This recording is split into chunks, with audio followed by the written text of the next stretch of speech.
Today, whoops, forgot to press start. Today, whoa. Let's start all over. Sorry. Today on episode 70, nope, it's actually 71. Today on episode 71 of the podcast, I'm going to be talking to Gretchen Bridgers, and you know what? I should say Teachers Need Teachers podcast. Or maybe not. Today on episode 71, I am going to be talking to Gretchen Bridgers from Always a Lesson, and we are going to, let's try this again. Today on episode 71, I'm talking to Gretchen Bridgers from alwaysalesson.com, and we are going to be diving into everything with interviewing for an elementary school job, as well as what to do after you get that job. Nope, I didn't like that either. Today on episode 71, I'm talking to Gretchen Bridgers from alwaysalesson.com, and we are discussing how to get that perfect elementary school job, as well as what to do once you've got it. Okay, that's good. Then intro music, and then where's my intro? Okay. Welcome to the Teachers Need Teachers podcast, a proud member of the Education Podcast Network. I'm your host, Kim Lepre, and this is the podcast for new and beginning teachers who don't want to just survive those first few years, but actually thrive. I'm super excited about today's episode because it is all about elementary school. And for those of you that have been listening, you know that I am a middle school teacher, and I taught elementary school band for about 2 years, but other than that, I don't have a whole lot of experience with elementary. So I called on an expert, Gretchen Bridgers, and I really wanted to pick her brain about what to do as a brand new elementary school teacher, because I know that for those of you that do teach elementary, you have very, very different needs. It's a very different world compared to secondary. So instead of trying to pretend like I know what you're going through, I decided to talk to someone who's actually been there. Now, before I dive into my interview with nope, that's not her name. Now, before I dive into my interview with Gretchen, I wanted to thank those of you who have been supporting the podcast by subscribing, by leaving a rating and review, and by also being an awesome supporter. I have some awesome supporters right now, and what they get, no, I don't want to say that. Awesome supporters. For my current awesome supporter, they get early access to all of my episodes, plus they get to see a recording of me podcasting. And so all of the mistakes that I've made before you hear this particular episode, they get to see those because they are an awesome supporter. So if you would like to join those ranks and support the podcast because you think that it is totally helping you out, you're finding it so valuable and addicting, and you come back every single week, then you can go to teachersneedteachers.com/support and you can sign up there. And don't forget that if you do sign up, then you get early access. And I also forgot to tell you that I send you an awesome, I keep using the word awesome, I send you a Teachers Need Teachers podcast sticker. So again, that website is teachersneedteachers.com/support.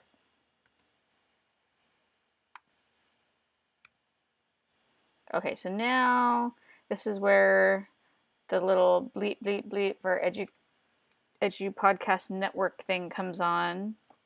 So I left a marker there so I know where to cut it in. So at the time of this recording, it is back to school season. Pretty awesome. Even if you're not technically back to school like I am, you're starting to think about it. I mean, you can't go to Target without seeing all of the displays and signs and supplies for back to school.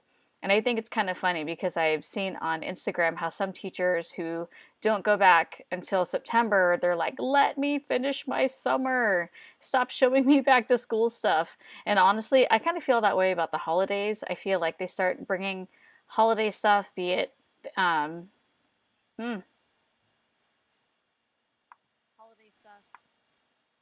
holiday stuff like right now, we're probably going to see Halloween stuff pretty soon. And even before Halloween has started, we're seeing Thanksgiving. And then maybe at the end of October, we're going to see Christmas stuff. So I feel like everything comes out so early. And some of you may love that, but others feel like, I just want to be in the moment. And I totally get that. But for those of us who have back to school right around the corner, I really know that you're wondering, what should I be doing?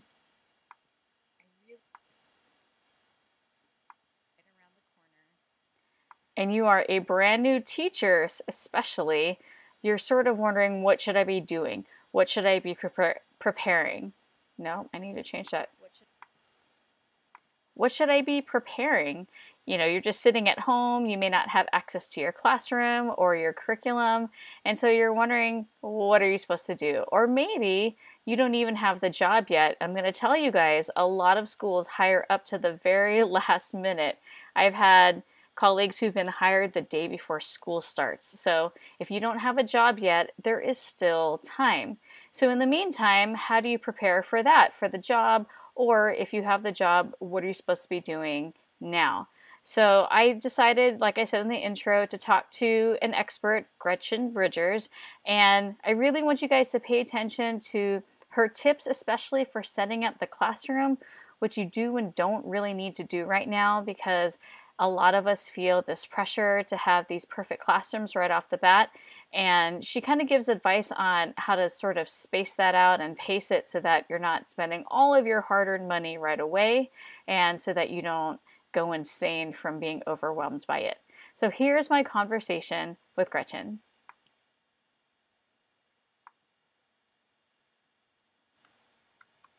Well, Gretchen, thank you so much for coming on the podcast. I really appreciate you taking the time. Yeah, of course. I'm excited to chat with everyone who's listening. I've been listening to your show for a long time. Such a fan. So I'm excited to talk to you about all things elementary for our newer teachers. Yay. So for those of my audience that don't know you, could you please tell us about your teaching experience and how you came to your current position? Yeah, absolutely. So I taught in a Title I school for many years. I taught second and third grade and fifth grade. I then transitioned into a suburban school that had high parental involvement. That was a choice I made because I wanted to make sure I worked with lots of different kids. I wanted to work for different administrators.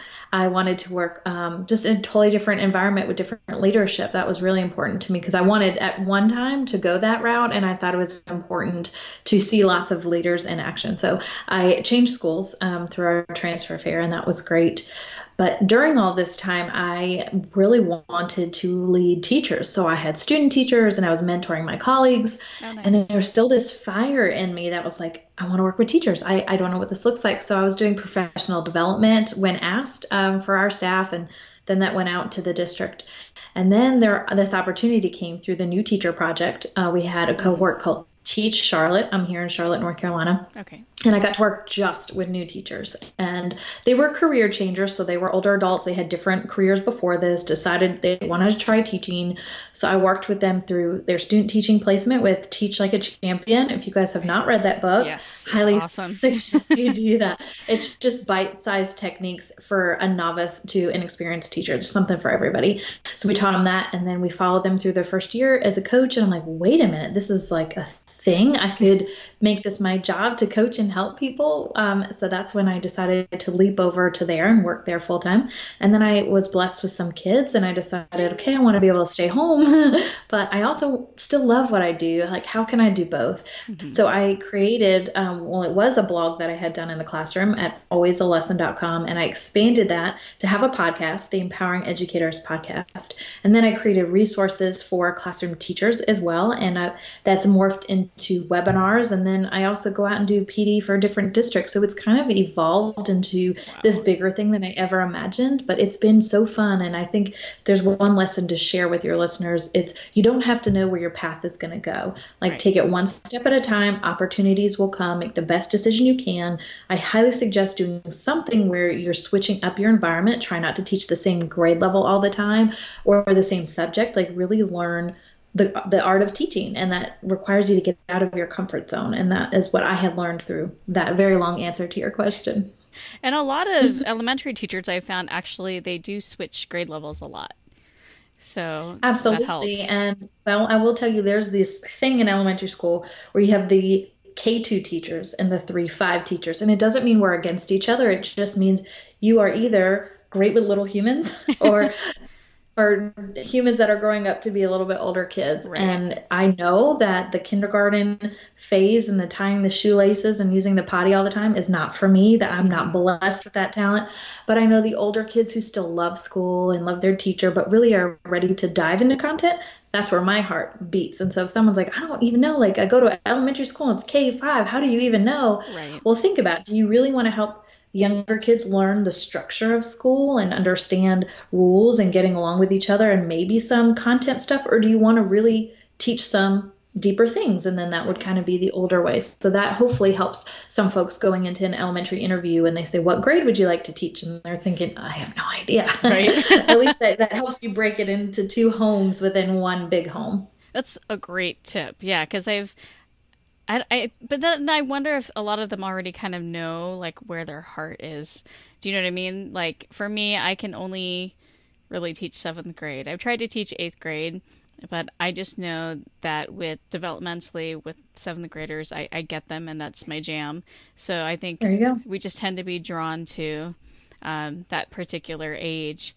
Now you are obviously busy and you've done so much. Yes. And in addition to that, you did not mention that you wrote a book on your experiences. In the elementary classroom. So listen to this story. I actually have it. If you're anyone that can see this video that's going on, this is the original. And like so original, I drew the illustration. That's how old this book is. Not even joking, but it's called Elementary Education 101. I wanted it to sound like a college title. Right. What they didn't teach you in college. And so it's all the nitty gritty stuff of, God, I wish I learned that. Or shoot, why didn't someone tell me that? And I released this book in my 3rd year teaching, which is so super early to write a book. I certainly wasn't trying to be an expert, but what I wanted is I didn't want to forget all the overwhelming things that I was learning during those first 3 years. That's where you're considered new. So I was like, let me jot down all these ideas, and they were note cards. And then those note cards became a Word document. And then it became something like this, which is awesome. And I'm releasing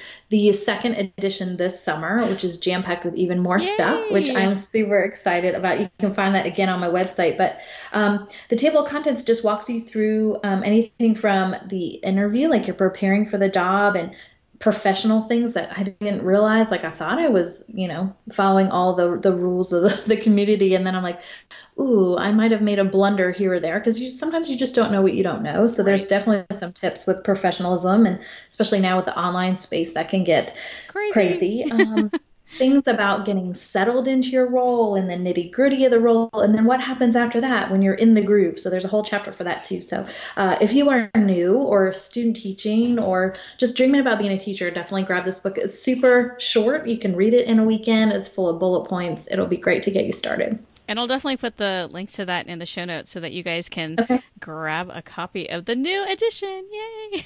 That's right. Woo-woo. So applying for elementary, it's obviously going to be a little bit different than secondary level. And, while they're going to be asked the same basic types of questions like, tell us about yourself, or, how do you build relationships?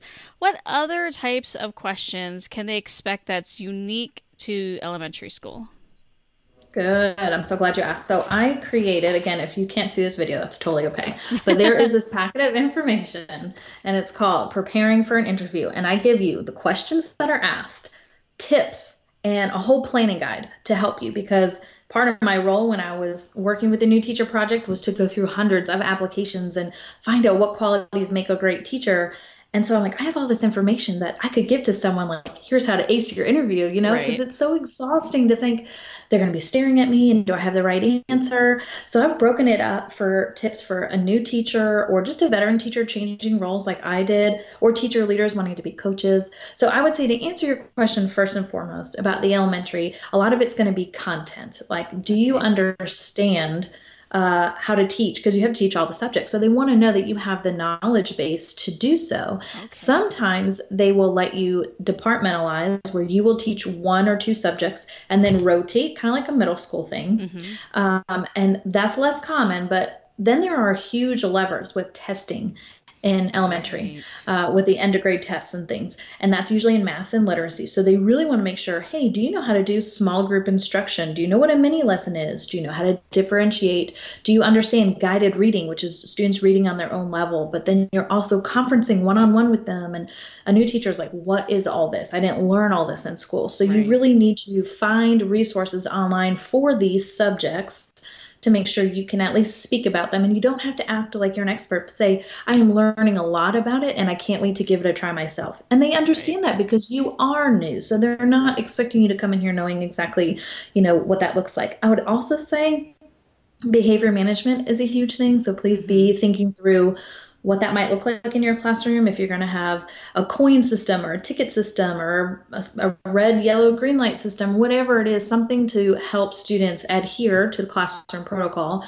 through some behavior management. I will say one thing that will make you look like an expert teacher is being preventive in as many ways as you can. Okay. Thinking through, if I give very clear instructions, well, then they can't be confused, ask a million questions, and eat up my time. Or if I teach them the route in which they have to move around the classroom and we practice it like a little train, which you think is a little silly, but then they can't say, I didn't know where to go, or I didn't Right. know how to get these materials. So the more that you do ahead of the game, I think you'll realize that really cleans up a lot of the behavior management. So I would say those would be my tips for elementary level. Okay. Yeah, and I mean, I can totally see why they would want to make sure that you understand the different subjects. That's one of the reasons why, for someone like me, teaching elementary is daunting. I can't imagine also teaching math and science and, social Right. studies. And I just focus on just being an expert in one area. So I could see how they would kind of drill down and maybe throw in some jargon in there too. So I can imagine you'd want to know even some of your state standards in those off the top of your head. Yeah. Um, because it, That's a big question. Like, how yeah, would you teach? And then they rattle off a letter, and you're like, hold on, let me look at what this means and what does this look like? which I Yeah. think is unreasonable because I mean, very few of us have all of the standards memorized with like the number and Right. everything. So, but you never know. I think if they were to ask me that, I'd say, "Could you remind me again which one that was?" And they say, "Oh, it's this is Hmm. that's right." Okay. Right. Just for you guys, in And case you blank out, go ahead and ask them if they don't know what it is. Well, I don't know. That looks bad for them too, that's true. right? One thing I Um, wanted to make sure with okay. teachers is why I created this whole interview packet is to understand the rationale behind a question, Right. because it's not always just whatever the answer is. They want to think or see you think, and they want to understand your background. And so that's a great time to explain what you've done in summer camps or that you've been tutoring or whatever. And so through this packet of questions, I share why are they asking it and what the ideal response would be, and Hmm. then give you planning space to kind of draft out your answers. And Kim, I'm sure you will meet with teachers if they ask for you to run through interviews, but I certainly will do that too if someone's just really nervous and wants to practice, because I think, just the awkwardness of getting that first one under your belt is great. And Right. the more you do it, the better you get at just conveying who you are. Right. And so then, now on the flip side, though, because they're always saying, oh, do you have any questions for us? Uh-huh. That's a dreaded question, too. So, what are some questions that candidates should ask so that they can kind of feel out if the position or the school is a good fit for them? Which 100% you should do is come with something to ask. Right. And one thing they'll say is, well, they answered all my questions in the interview. Well, have something. Like, Right. if you have a laundry list of questions, there's got to be something they haven't asked. Right. And my go-to, if they have answered all the questions, is what are the next steps? Because they probably haven't answered that one. But I would say a lot of the questions you need to ask are about the job. Like, understand what is being asked of you. Are you teaching one subject? Are you teaching all subjects? how big is your team? What's the class size? What are expectations for lesson plans? Do you have to draft them as a team? Can you do it on your own? Is it electronic? Are people checking it? Can you get in and out of your classroom? Like just a lot of the logistics so you can imagine what my life will be like here, because you don't want to walk into the year thinking one thing and it's different. For me, it was really big that I understood who the leader was in front of me. So I would ask something like, how do you work with your administrative team, or who's on the administrative team, or what do you do to ensure everyone feels comfortable coming to you and talking to you about an important issue? And they're kind of like, wow, she wants to know about me, but it is important, because if you're kind of closed off and a dictator, I know that's not for me, but I've learned about myself. I remember talking with my cousin when she first got a teaching job. She said, I could have never worked for anyone else but this first person. He was so warm and fuzzy, and I needed that my very first year. Right. So think about it. What is it you need? And try and develop a question that'll help you ask that without kind of saying like, well, tell me about yourself. Right. But something where they'll give you some feedback and you'll say, I like the vibe. I can see myself working here. I understand the job parameters. And I feel that it's fair. You know, you don't want to get in there and they're like, hey, you also have recess duty and lunch duty and bus duty and you have to do a club. And you're like, wait a minute. None of that was told to me. Right. And do you think it's appropriate to ask why the previous person left? I've never been in a position to know, maybe because my school district is so large, what openings they have and why. Okay. So maybe if you went to a private school, it'd be more obvious. But for me, I mean, and they've got so many candidates they're asking, it just, one of the questions is just what grade levels are open. Right. Because sometimes they'll just say they need an elementary educator, not a specific grade. So for me, I have not had that opportunity. I wouldn't suggest diving into asking the details of that, only because that may seem like, oh, you're a rumor starter, you're into the gossip, and you definitely don't want them to think that. Right. Okay, good point. And okay, so now let's say I nailed the interview, yay, and I got the job. Yay. And the room is cleaned out and it's ready for me to move in. So how should I start planning for the setup? Because everyone's been looking like on Pinterest and on Instagram with these beautiful classrooms, and I wouldn't even know where to start. So where should I start in terms of the setup? So I'm glad that you brought this up, because here's the thing about Pinterest and Instagram. It can make you feel like a horrible teacher, but none of that stuff is going to make you a better teacher. It makes the environment welcoming, and I think you should do that, but you don't have to go to like level 10 to do that. And I think color is really great for elementary kids, and different sounds. So I always used a bell, or I always had lamps. When the back to school happens for college kids, they have those floor lamps, fluorescent colors, and great discount. Go get some of those. But you don't have to make it look so picture perfect. And in fact, a principal comes in and all the kids are sitting still and the room looks great. And it's like, well, is learning really happening, or are kids just, behaving? And we don't want that. We want messy learning. We want active learning.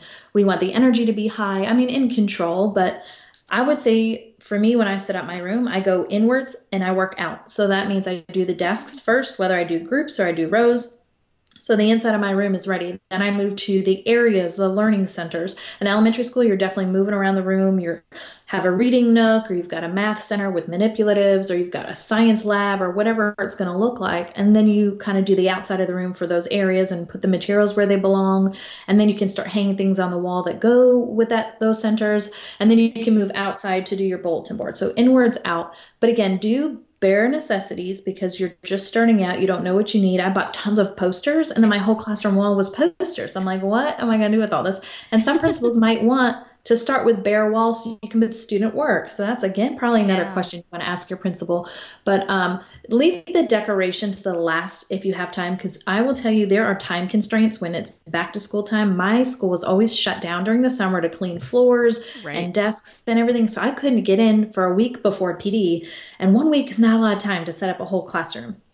Unless so you if have you can just help. do the right, exactly. So do the bare minimum, and then if you've got time and you've got money to do so, then you can cutesy it up. And for me, it always took kind of the first month where my room finally looked ready. I mean, it was ready day one, but before it really came together and had every little detail, because we were just really crunched on time, and that's okay, because it was about the teaching and the learning, not so much that I had the cute plant or I finally got my rocking chair, or whatever else I had in there.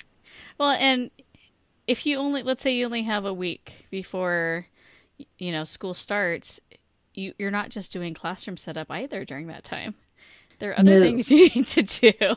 Well, like a million meetings, you'll learn that Right. very fast, and lesson planning, and you got to write a letter to parents welcoming their student to the school in your class, and you got to phone parents, let them know about the upcoming, parent teacher night. So there's a lot that goes on Right. that week. Okay. This is at 20-minute mark. Okay. So, most new teachers, they, in terms of like, how their classroom is set up, they only have their student teaching as a reference. So, how should they determine what kind of organizational system they should use? I would say first ask your team, like, hey, what are you guys using and what works? Because they're doing this each and every day. They know there's no reason that you need to start from scratch and that you have to do it alone. So Right. certainly ask. Then look at what your room has to offer in terms of what do they have for organization. Maybe your school supplies you with things, or the teacher who had your room before has a lot of things left over. I know I had tons of bins, clear bins, which ended up being great because you could see inside them without, lifting the top, and whatever. And then I would make my list while I was setting things up and say, okay, I really would like this. And then I would go to the store and get whatever I needed. But a lot of the times the organization came from whatever was used before or whatever was already in there, Mm-hmm. or based on your subject. Like when I only taught literacy, I needed tons of bins for my books. Right. But I went around the school first and said, hey, who has bins they're not using? And I didn't really have to go buy much. So just try and think things through before you're like, oh my gosh, I have so much to do. Like use what's at your fingertips. Right. That's actually a good tip for me because I'm going to be a traveling teacher next year. And, I'm like, okay, I'm going to get this cart. And in my mind, I'm wondering, okay, what am I going to put in the cart? What do I really need to cart between classrooms? So do you know what I mean? How much of a cart do I need? Exactly. And so I like this idea of, okay, what are you going to use it for? Who else might have something before you go and, especially for new teachers, drop the money that they don't have yet. Oh, God, yes. Because for us, it even took like I think a month of teaching before we even got our first paycheck, and so For us too. that was tough. And Now, you don't really know, what you're going to use, or you think it's cute, or, oh, I'll definitely use this thing because you go to Hobby Lobby, which we have by us. I don't know if you have right? that, but Uh-huh. or you go to Walmart and Target Dollar Spot and you find all these awesome things and you're like, I'll use this one day. And then you're looking at like hundreds of dollars of stuff and you're like, I've never used this once. Like Lois, I Right. think. Right. So frustrating and wasteful. Totally. Now you had mentioned supplies. Now, how do you determine which school supplies you'll provide versus the ones that you put on a list, like a school supply list? Like, because I know, like for me, sometimes the school provides it, like you said. hmm And there have been times when I've just put everything on the list and the kids never get it, hmm depending on the area that you teach. So, how do you determine what you're going to provide? So first of all, you ask your team again, like, what do you guys definitely 100% need? Like top 3, top 5 items. If I get to create my list, I keep it short and sweet, or I divide it and I say, okay, if your last name is A to P, these are the supplies I'm asking for, and whatever to Z. And that helps Oh, everyone okay. know, like, okay, she doesn't need this many Kleenex boxes, but she still needs them, Right. or this many crayons or whatever. And then usually that first week, everyone dumps it in. Or if you're smart, you can Right. say, come to back to school night with your stuff, lay it out. And that gives the teacher a few more days to be like, reassess and figure out what they need. So after you ask the staff or the school, what is it that generally I can ask of people? Think about, like you mentioned, who your population is. I had folks that couldn't afford anything. Right. Luckily, when I was a Title I teacher, they had this place called Classroom Central where people donated classroom supplies and I could go shopping once a month for 25 items and I could use that for my kids that weren't able to bring anything in. Oh, But really look at that list and say, like, do I really need this huge binder or right.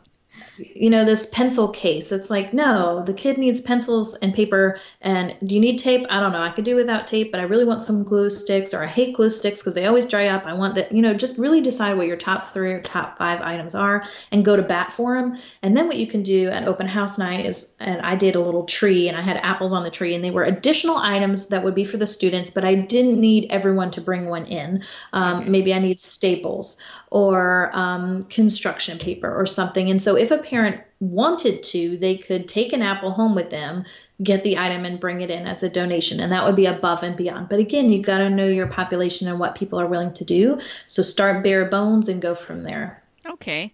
And then Actually, I've seen those types of trees when my daughter was in elementary Oh, school. So good. I remember that. I Yeah. was like, oh, I can pick what I want to donate. That's awesome. Now, do you teach students how to keep them organized, or do you just have them Oh, say, put it yes. in a pencil pouch? Oh, Lord, no.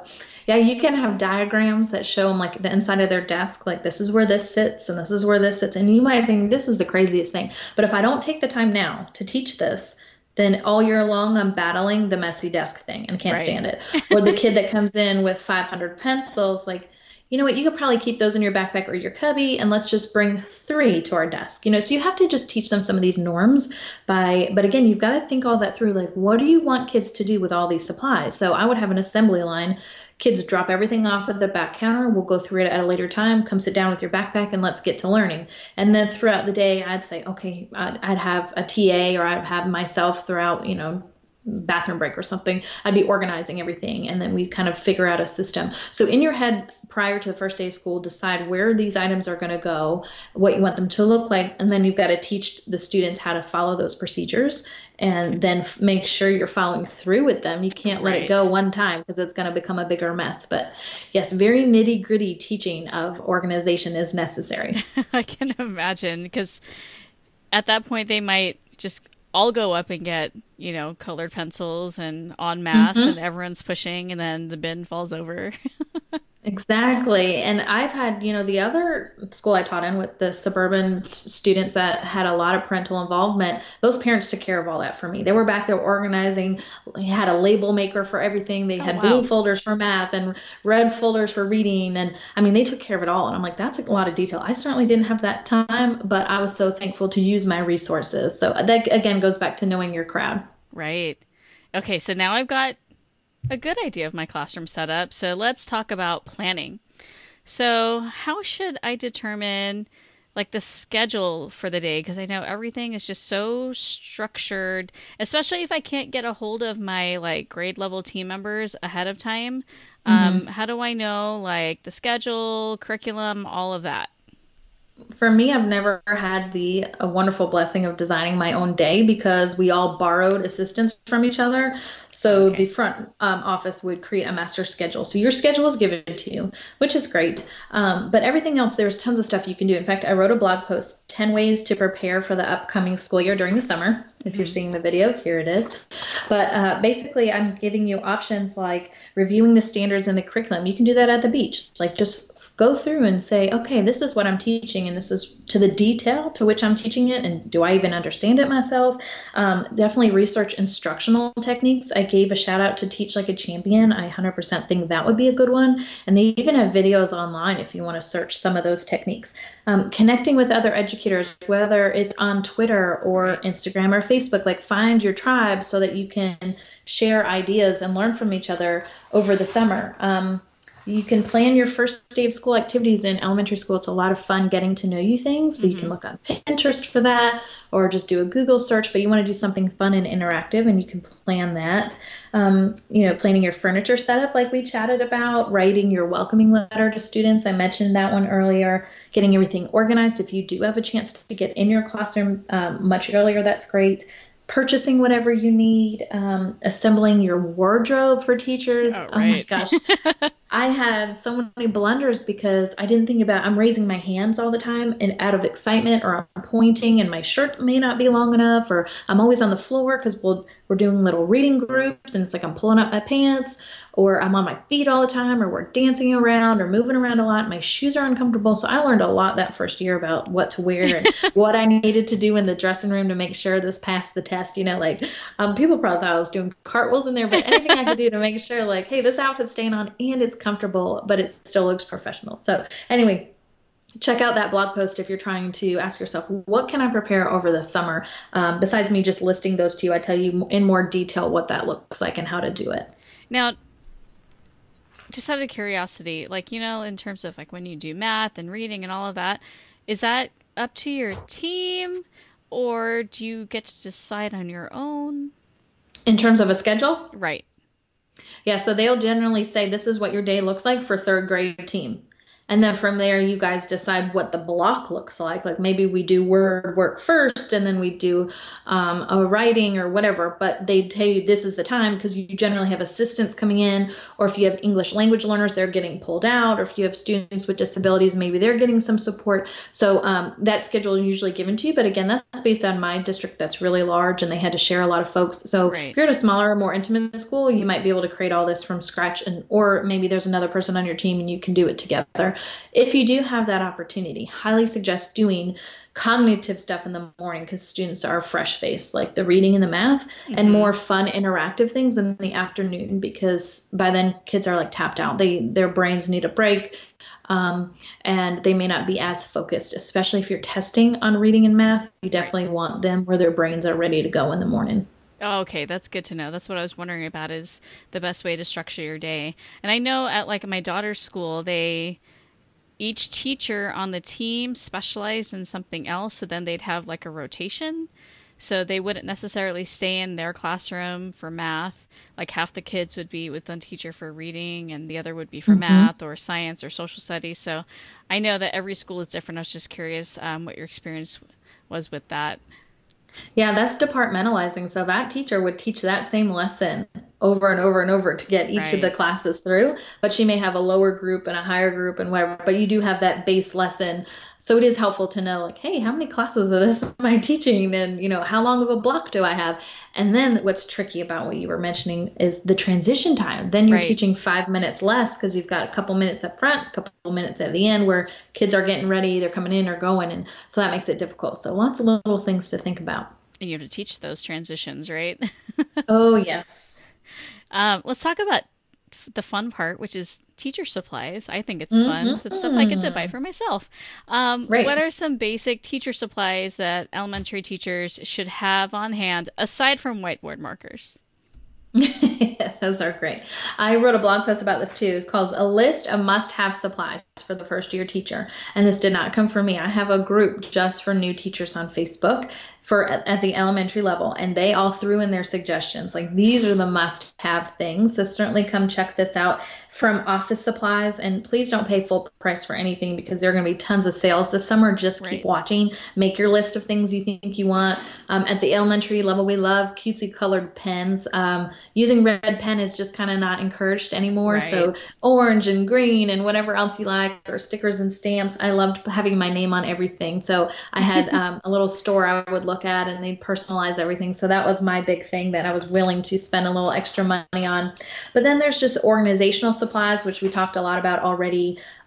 One thing about instructional supplies, I had an Easy Grader when I didn't have a calculator on hand. I don't know if you had this, Kim, but it tells you how many questions on a test, and then you can move the paper through this little peek hole, and it tells you get one wrong, that's 90, and this two wrong, and it's 87. And it made everything, so I didn't have to keep recalculating what these grades were. So if they still have those out there, oh my gosh, I lived by that. And tons of classroom library books. If you go to anywhere, any donation places, they've got tons that they can use because your kids need to read. It doesn't need to be a perfect brand new book, but they need to see lots of different types of books. And then decor. That's the fun part, to go to like a teacher supply store and get all the cutesy decor stuff, but just be careful. Make sure you have all the necessary items first, and then, have some fun making your classroom look like a home. Okay. And then I know that I've seen on Instagram, a lot of teachers have cry cut machines. Is that how you say it? And they also have laminating machines. Do you recommend that a first year teacher drop some cash on that right away? Well, I would know my school and I'd know my team. So for me, my school had those things and I didn't have to purchase them. Nice. When I transitioned to a different school, the school didn't have it because having Title I funds at that first school made it a lot easier to get some of these things. So the next school didn't have them, but my team went in and we bought one together, and it stayed in our planning room. And so we were able to utilize things. Cry cut's great if you're cutting out shapes and letters and whatever. But the lamination, I would 100%, if you're going to choose, I would definitely say that, because because you're creating things that you want to use again and again and again. So Right. literacy and math stations get a lot of use. And if you give them a piece of paper, it's ripped by the, first 5 minutes. But if you laminate something and give them a whiteboard marker, you can reuse it and reuse it and reuse it. And it's so great and cuts down on paper copies of every student having it constantly. So 100% think that that is worth it if it's within your budget. But again, that's not necessary to start things off. So please don't feel like you need to, again, go back to those 3 or 5 items you 100% need for students, and same thing for you. Right.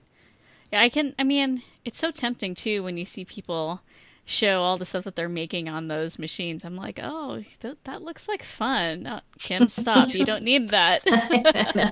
That is the thing about school should be fun and teaching should be fun, but sometimes we get so caught up in fun and then we get in trouble with our lessons not lining up to standards and curriculum, which is the boring stuff, but unfortunately it's the most important stuff. So definitely add flair to your teaching, but there is a fine line there. And go crazy and have fun with it, but learn from someone else that's doing it so that you can decide, I can see myself really using this, or, this is fun once or twice, but I don't need it for myself. Exactly. And, maybe Santa Claus will give you something over Christmas that you Well, there you go. And also there's always donorschoose.org. Exactly. Yes. Have you talked about that on your podcast yet? Yes. And, they'll give you practically anything. They'll even fund class parties. You just have to put it out there. So the cry cut machine could be, it would be purchased for your school though. It's not your own personal one, but at the same time, then you can get like the top of the line one if it's going to get a lot of use with you and your team. Absolutely. 100% agree with Donors Choose. And there's plenty of people on your team or in your school that know how to write one, or Google or ask Kim. I'm sure there's tons of people that can help you write one. Exactly. Now, before I let you go, what are your top tips for feeling empowered and confident for a new teacher and their first year of teaching elementary? Well, the best thing you can do to feel empowered is connect with other people going through the same thing. You've got to feel like you're not alone, because there's going to be hard days, but there's going to be great days, and you want a team to celebrate and people that really get what you're going through, and you remember everything that was on your lesson plan or the right order and you didn't have to look at it, just the small victories, right? And there are going to be days where you're overwhelmed. Like, it's coming, and as long as you acknowledge it, there's days I'm going to be like, I can't do it all. Then when it comes, you're not as freaked out because you've expected it. It comes as a wave, and just as fast as it comes, it goes, and there'll be another day behind it. And so I think the best advice I can give you for kind of staying confident and calm is to have some sort of time in your day built in where you can reflect on what's coming. So you get your head wrapped around a plan. And again, that's that preventative stuff.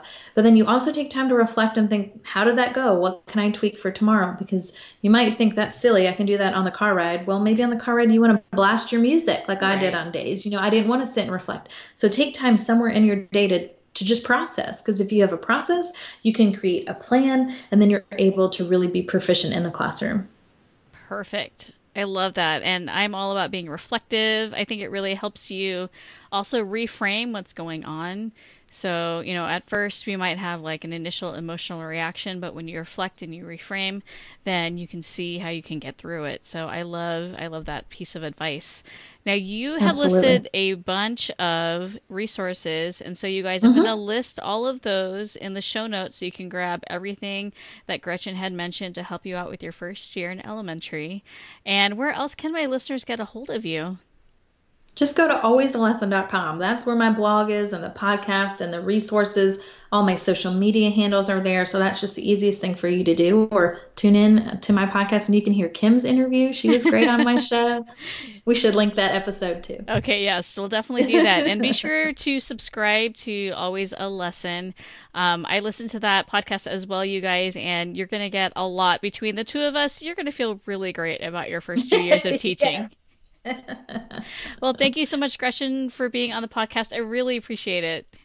Thank you so much. This was a blast. Okay, so, woo! I love that.